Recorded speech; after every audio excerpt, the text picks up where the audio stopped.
बुलढाणा जिल्ह्याच्या सिंदखेड राजा तालुक्यात मुसळधार पाऊस कोसळला। ढगफुटीसारख्या झालेल्या पावसामुळे शेतकऱ्याच्या हाताशी आलेलं सोयाबीन आणि कपाशीचं पीक पूर्णपणे उद्ध्वस्त झाले। या प्रचंड पावसामुळे शेती जलमय झाली आहे।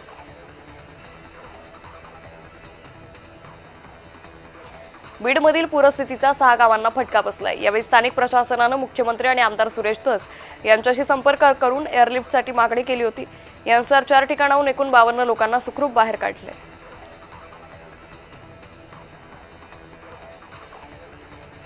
अहिल्यानगरमधील शहाजापूर गावातील सोमेश्वर मंदिरात पुराचं पाणी शिरलं। पुराचं पाणी शिरल्याने मंदिराचं नुकसान झालंय। अचानक आलेल्या पुरामुळे गुराख्यांचा गावाशी संपर्क तुटला।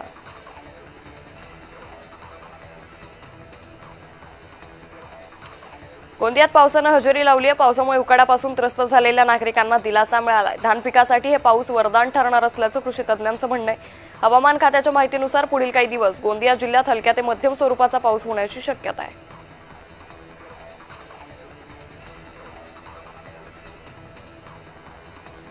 अहिल्यानगर जिल्ह्याला कालपासून जोरदार पावसाने झोडपलंय। अहिल्यानगरमधील पाथर्डी मार्गावरील घाटामध्ये दरड कोसळल्याचं पाहायला मिळतंय। त्यामुळे करंजी घाटातून वाट काढताना चालकांची कसरत होते।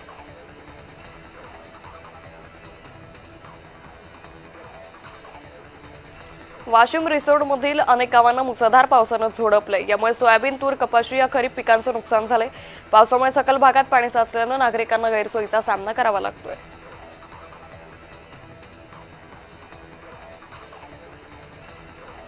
नाशिक जिल्ह्यातील येवरा शहरासह परिसरात पावसाने जोरदार हजेरी लावली। पावसामुळे बळीराजाच्या चेहऱ्यावर आनंद पाहायला मिळतोय। शेतकऱ्यांना दिलासा मिळालाय तर खरीप हंगामाला उभारी मिळणार आहे। पनवेलमध्ये मुसळधार पावसाने हाहाकार माजवलाय। गाढी नदी किनाऱ्यावरील घरांमध्ये पाणी शिरल्याने अनेक कुटुंब संकटात सापडली। खाडीच्या किनाऱ्यावरील 100 ते 125 घरांमध्ये पाणी शिरल्याची माहिती आहे। 200 नागरिकांना महापालिकेच्या उर्दू शाळेमध्ये स्थलांतरित करण्यात आले।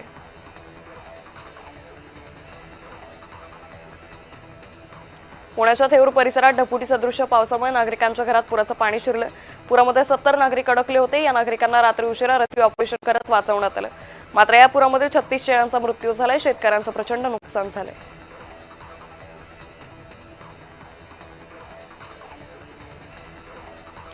पाचोरा तालुक्यातील सातगाव डोंगरीत पावसामुळे दगडी नदीला पूर आलाय। यामुळे निम्म गाव जलमय झालंय। उपकेंद्र, घरं आणि शेती पूर्णपणे पाण्याखाली गेली। यामुळे पिकांच्या नुकसानासह अनेक ठिकाणी जमिनीची माती वाहून गेली आहे। सोलापुरातील अक्कलकोट तालुक्यात मुसळधार पावसामुळे पूरस्थिती निर्माण झाली आहे। बोरी नदी ओव्हरफ्लो झाल्यानं आंदेवाडी गावाचा संपर्क तुटलाय। मुसळधार पावसामुळे रुग्णांना बैलगाडीतून रुग्णालयात हलवण्याची वेळ आली।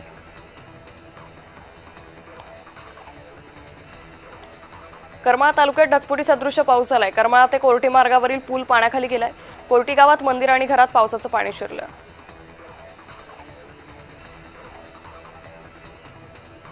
नागपुरात मेघगर्जनेसह जोरदार पावसाला सुरुवात झाली। पाऊस असाच राहिल्यास जिल्ह्यात मोठं नुकसान होण्याची शक्यता आहे।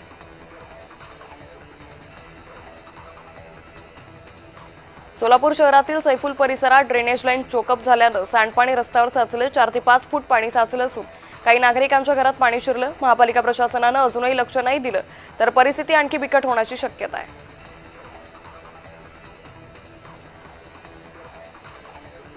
अरबी समुद्रात कमी दाबाचा पट्टा निर्माण झाल्यानं तळ कोकणात पावसाची रिपरिप सुरू आहे। सिंधुदुर्ग जिल्ह्यातही पाऊस पडत असून या पावसाचा फायदा बळीराजाला होणार आहे। हवामान खात्याने पुढील 3 दिवस तळ कोकणात येलो अलर्ट जारी केला आहे।